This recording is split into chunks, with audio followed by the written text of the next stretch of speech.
estado ng pagkatao mo ngayon. Makikita mo, nagkasalubong ka sa hallway.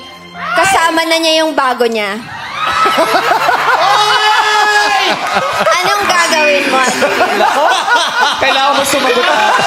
Sumagot si Jackie, Hindi ko lang ako, Uy, sandali. Huwag kang umalis. Ay, sorry. Huwag kang umalis. Hawak mo yung tissue. Anong hotline nun, ma?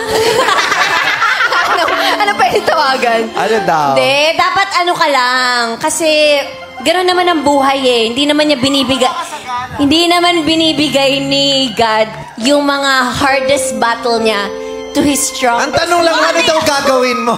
Anong gagawin mo daw? Harap! Siyempre! Diretso ka ng lakad? Ay!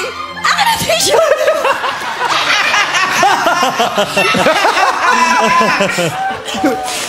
Hindi, gano'n talaga. Hindi ka dapat tumatalikod sa mga bagay na magpapalakas sa'yo.